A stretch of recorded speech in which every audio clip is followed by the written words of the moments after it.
Good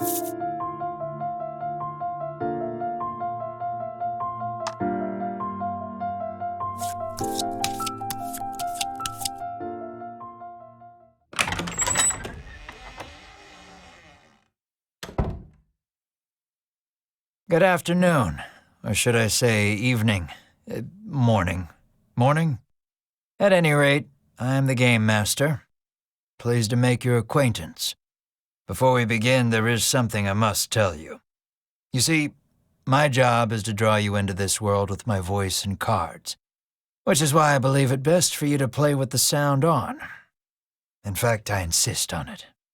However, as you can see, my voice is subtitled, so you can always read along as well. Now then, are you ready? Let's begin.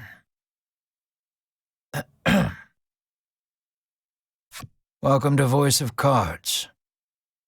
You are about to take the first steps of your adventure. Through a realm of sword and sorcery you will travel, battling bloodthirsty monsters as you strive to realize your ambitions. I have every faith you will accomplish great things here. I am merely a witness to your exploits. Now then, your departure draws nigh. May your journey be a safe one.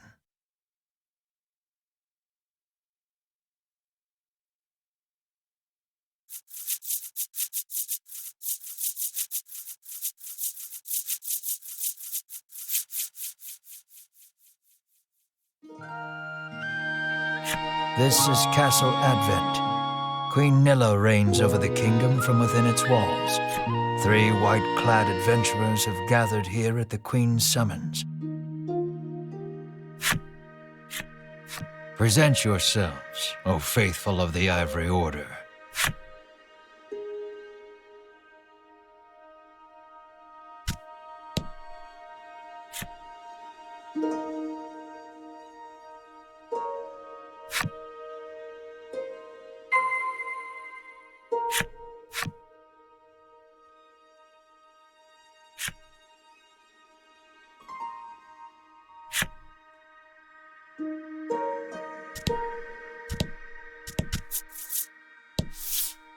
From upon her throne, the Queen regards the adventurers. So you are disciples of the Order. I am Winifred of the Ivory Order, Your Majesty, she says. I lead this fellowship. She bows, glancing to her 2 companions. In response, the stern-looking one inclines his head and brusquely names himself Berwin.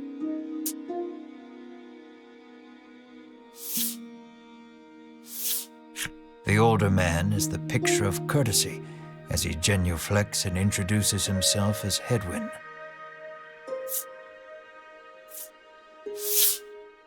It is these 3 our story follows today. The Queen acknowledges the fellowship with a nod. In a soft voice, she explains her errand. Someone has stolen the royal treasure.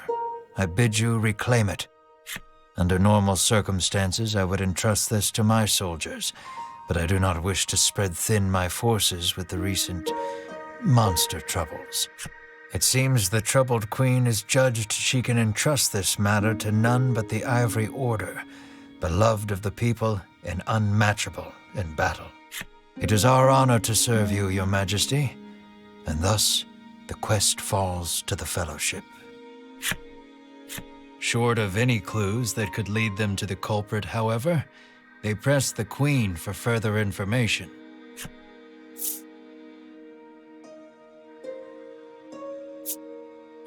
The Fellowship asks the Queen if she knows anything about the thief. The Queen says witnesses might be found at Nexton. The Fellowship asks the Queen what the royal treasure is. The Queen describes a bottle containing a certain liquid. Without it, she trails off, but the desperation in her voice suggests its loss could spell disaster for the kingdom. Usually, one would expect recompense for this sort of undertaking. As demanding a reward would go against the tenets of the Ivory Order, you hold your tongue. The Queen, however, has already said she will reward the Fellowship with whatever they desire. It seems the royal treasure is just that important. Pray tarry no longer here. I await news of your success. The Fellowship bows and takes their leave.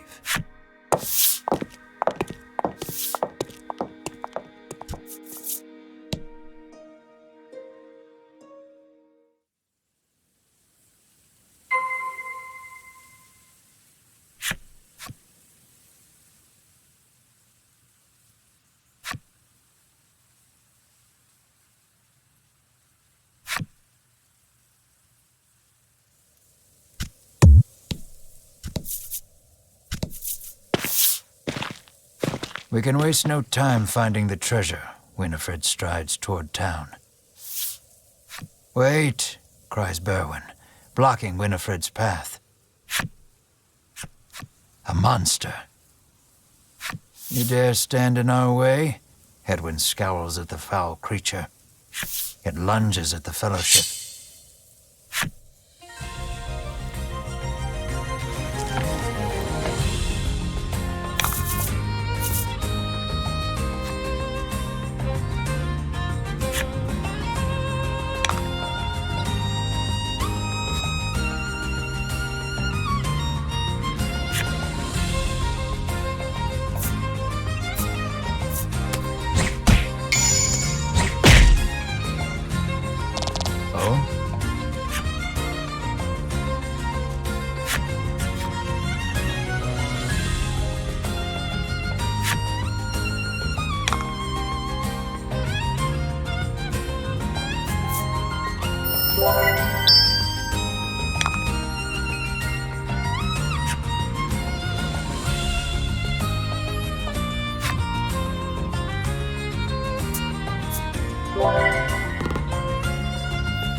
Winifred heaves a disgruntled sigh as she smooths her rumpled garb.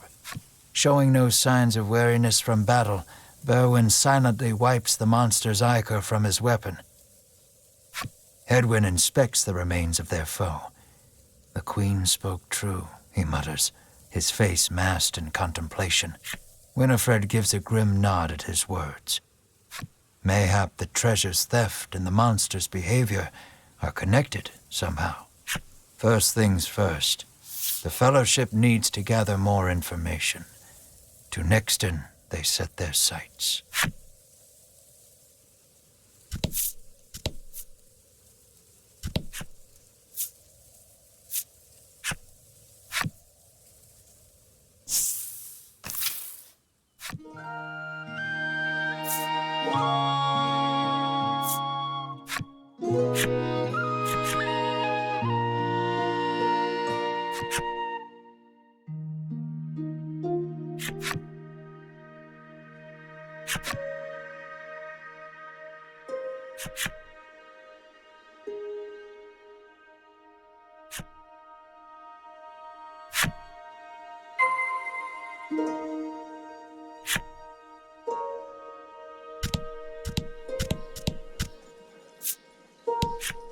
Welcome to Nexton, hails a man.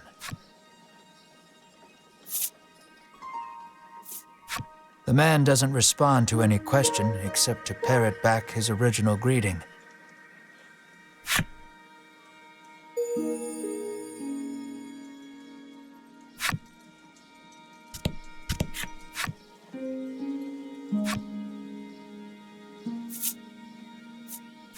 The Fellowship asks if he's heard anything about the theft of the royal treasure.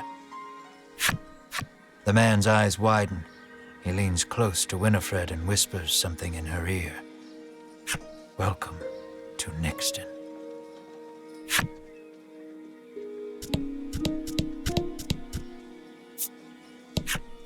I'm too scared to leave town with all those monsters out there, the woman sighs.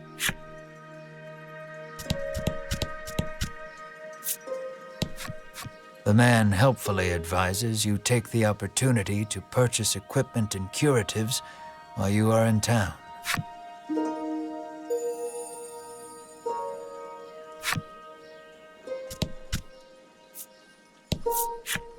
A woman sits hunched over by the side of the road. Upon catching sight of the Fellowship, she calls out for their aid. She's sprained her ankle and needs you to take her to the nearby apothecary. Winifred rushes to her and helps her up. Berwin lifts the woman onto his back, and the Fellowship sets out in search of an apothecary.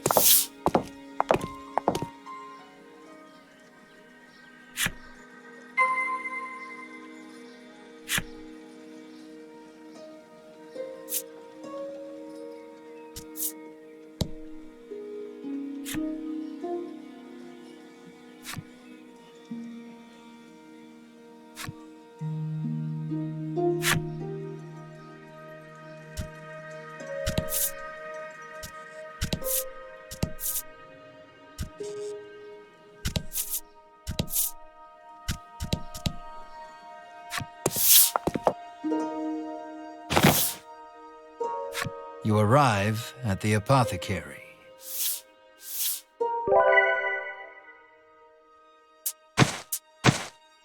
After taking a curative, the woman begins hopping up and down. Nothing holds a candle to Ivory Order medicine, she beams. She turns to the Fellowship, her eyes widening in surprise. You three. It seems she's only now realized the Fellowship are disciples of the Ivory Order. The woman takes each of their hands in turn, thanking them for their service. The Ivory Order is famous for providing medical supplies throughout the realm, and indeed the wider world. Every smile the Order brings to someone's face makes Winifred proud to be a disciple.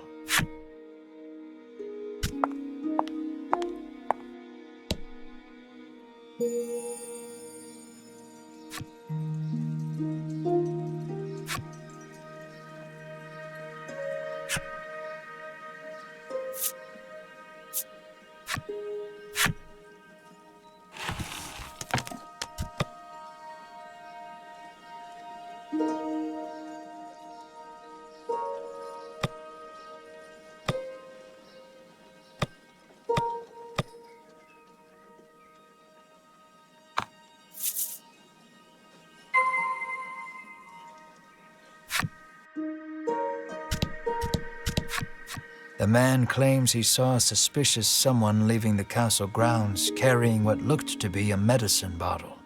He didn't get a good look at their face, but says they were nothing but skin and bone. The Fellowship thanks the man for the useful information.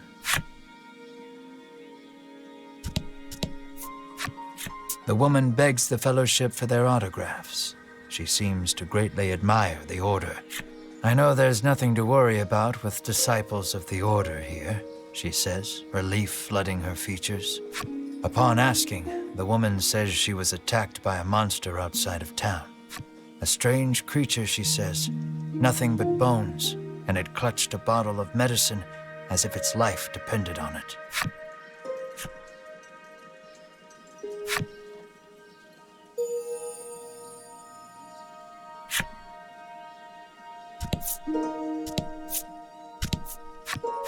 Apparently, there's a monster lurking around the outskirts of town stealing medicine, and only medicine. Rumors claim the monster fled to the west. Thanks to the information gleaned from the townsfolk, the Fellowship is all but certain of who has stolen the royal treasure. The first clue was the Queen's description of the treasure, a small bottle containing a certain liquid. Then there's the bony figure seen fleeing town, the skeletal monster clutching the bottle of medicine, and the monster that fled west. From all that information, the Fellowship distills the thief's true identity.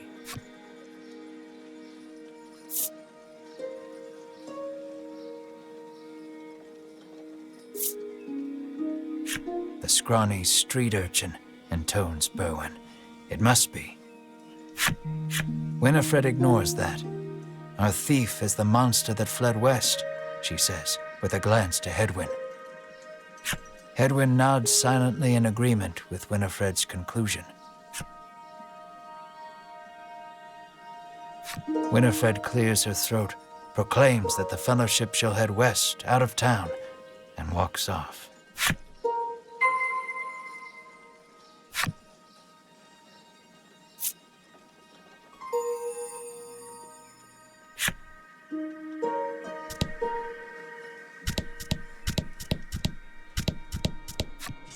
How may I help you? The proprietor inquires.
Will that be all? The proprietor asks.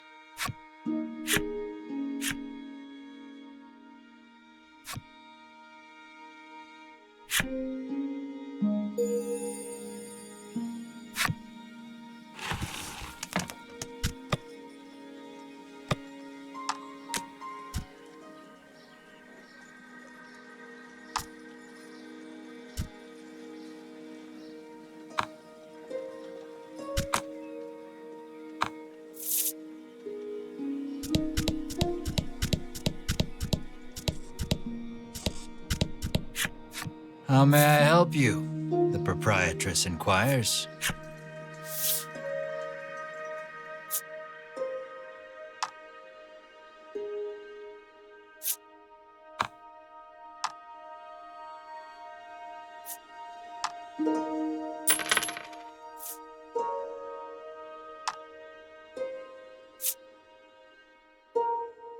Will that be all? The proprietress asks.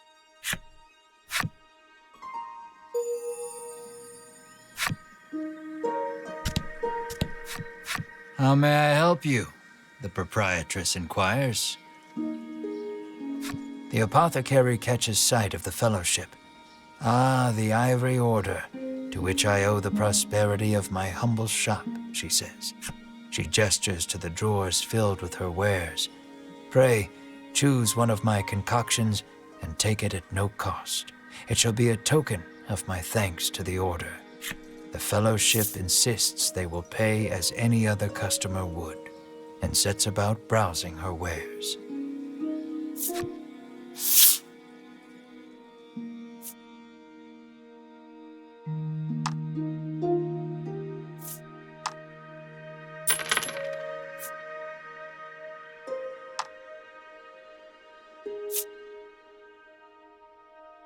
Will that be all? The proprietress asks.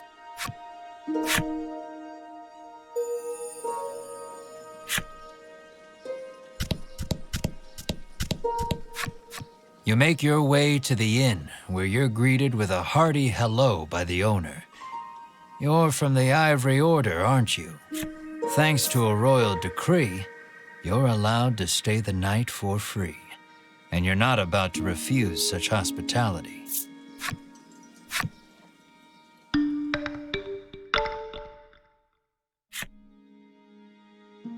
The party leaves the inn feeling rested.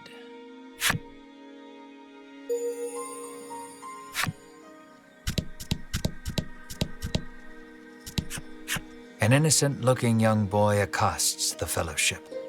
"Want to play a game with me?" he asks expectantly. "In this parlor, you can play cards." The child rambles on, wheedling you. "I'll give you this if you play with me."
And fight.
The Fellowship moves westward, only to be unnerved by the sight of a human figure moving through the trees.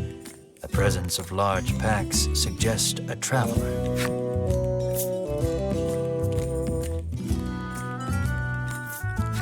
I beg your pardon, but did you catch sight of a monster fleeing west? Winifred inquires. He gives her a puzzled look. There's nothing out there but the sea, he says. That and a cave full of monsters on the opposite shore. I suspect you might find your quarry there. The Fellowship exchange glances and nod as if to say, then that is where we shall go. Alas, they will need a boat to cross the sea. The traveler hoists his packs, suggests the Fellowship speak to the fishermen on the western shore, and takes his leave.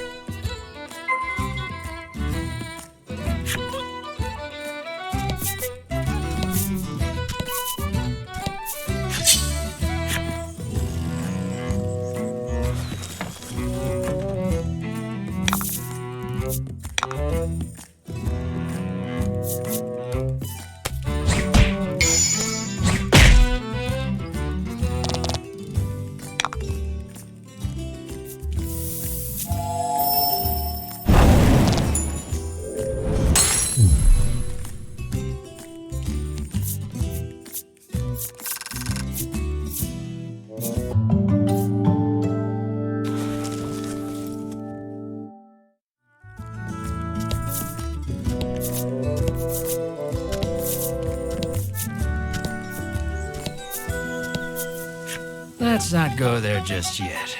I haven't quite finished the story for that section, you see.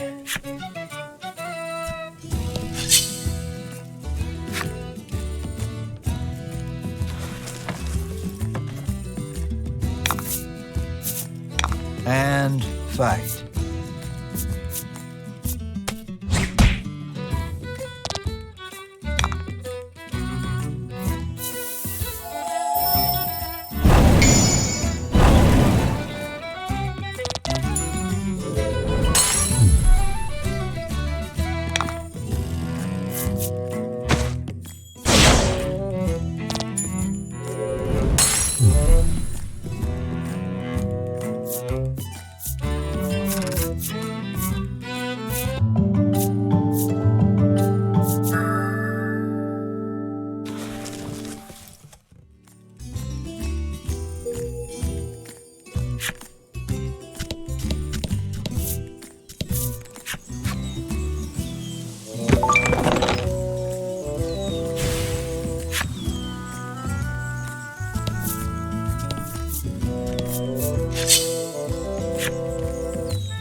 The Fellowship comes upon an anchored ship. Close by, a fisherman of exquisite physique hauls a net out of the water, his muscles rippling. This is no time for lustful reverie. Winifred races to his side and asks that he give the Fellowship safe passage aboard the ship. That vessel is cursed, the fisherman mutters, trembling. Night after night, it leaves port without a soul aboard, headed I know not where. Come morning, it is once again anchored here. This, to the fisherman's mind, is the result of a curse. His head drops into his hands. With but a single dispeller, I am certain I could lift it and sail away. Alas, the Fellowship find themselves without any dispeller. They resolve to return to Nexton and find some.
Thanks for playing, the boy squeals. He hands over the medicine bottle as promised.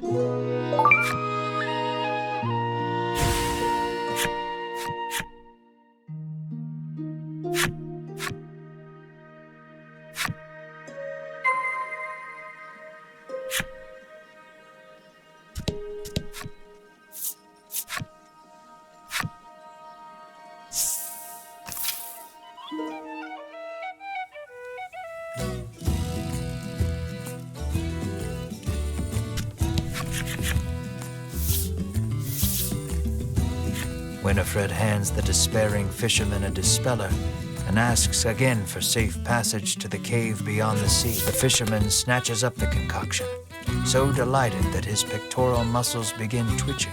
The fellowship politely ignores this fact. He opens the bottle and proceeds to douse the sheep.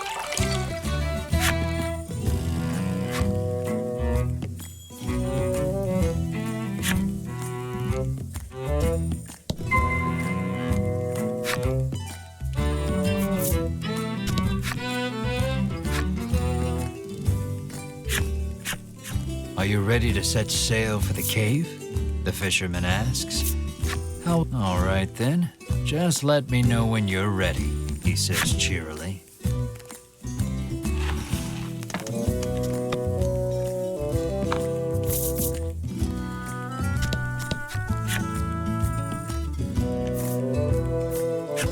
Let's shove off then. He beckons you aboard.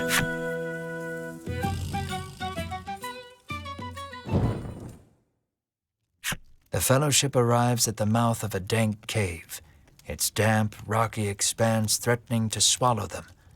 Monsters could come pouring out at any moment. The fisherman has anchored the ship in the cove. Come back here when you're ready to return to the mainland, he says.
Rout the enemy.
Excellent.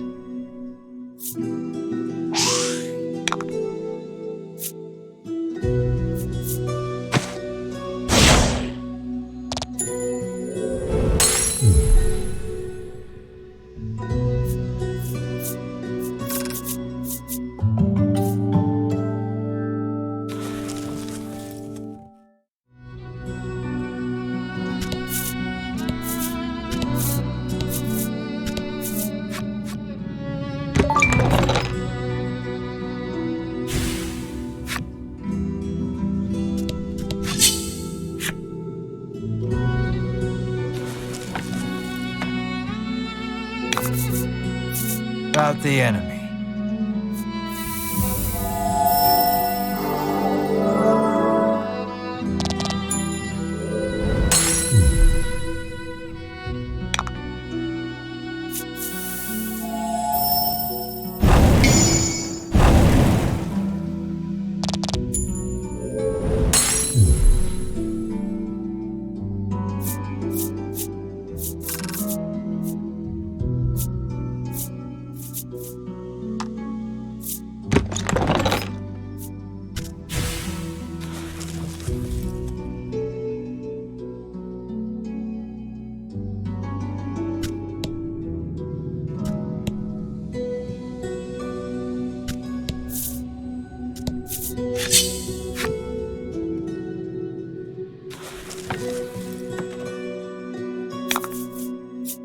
Let's do this.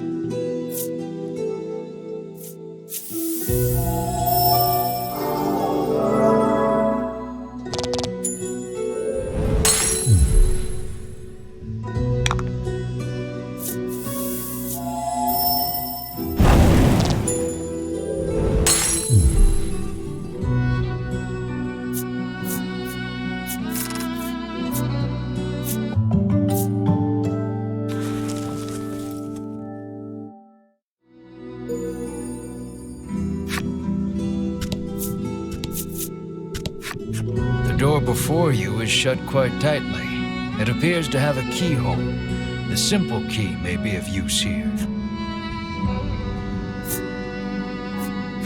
The Fellowship slides the simple key into the keyhole and turns it. The lock opens with a thunk.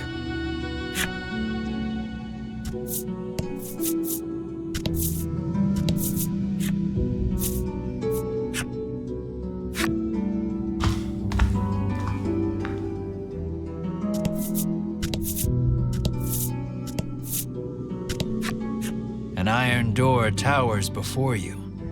It has rather conspicuous handles.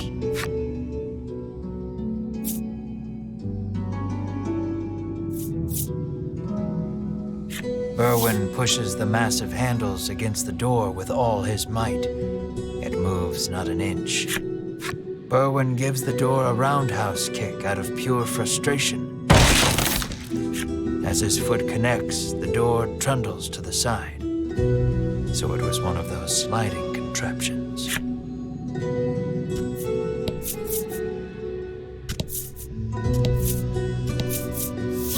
Something leaps out at the Fellowship from the darkness. Winifred deftly parries the attack with her staff. Edwin looks fondly at Winifred, only to have his reverie interrupted by Berwin's cry of, "It's coming back."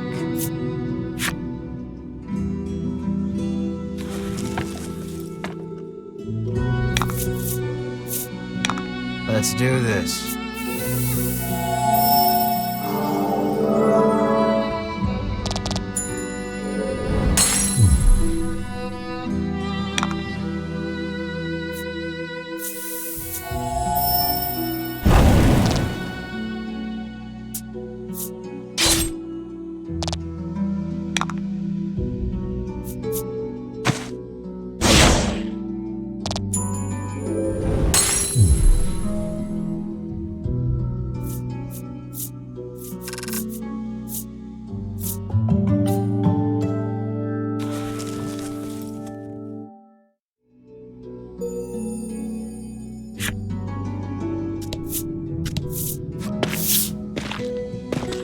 The Fellowship approaches the chest, only for a voice deep as an earthquake to echo through the cavern. "You shall not have it," a voice growls. The Fellowship warily eyes their surroundings as several somethings leap out of the shadows.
Winifred neatly steps through the fiend's remains and opens the chest.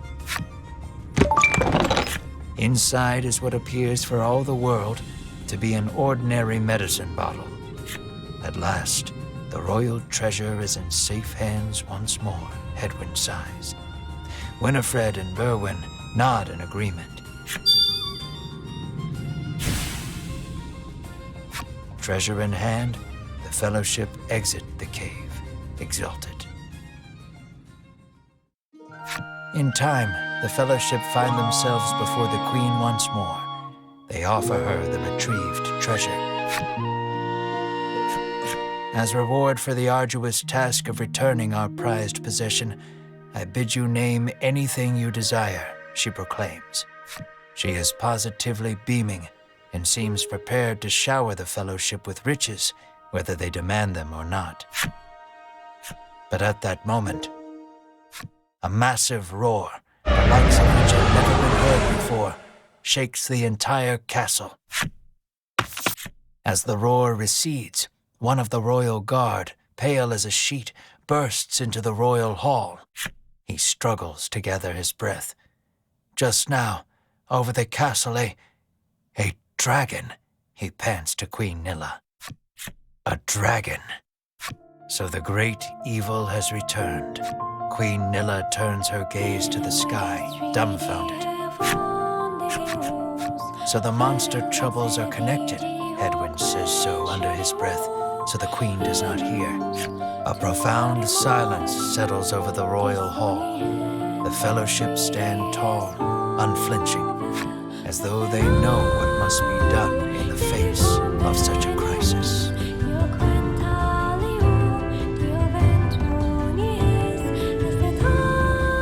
What will become of the land now that the dragon has returned? I'm afraid that will have to wait. We're all out of time for this portion of the adventure.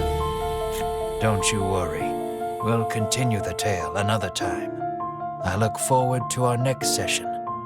Until then, I bid you good day. Farewell, friend.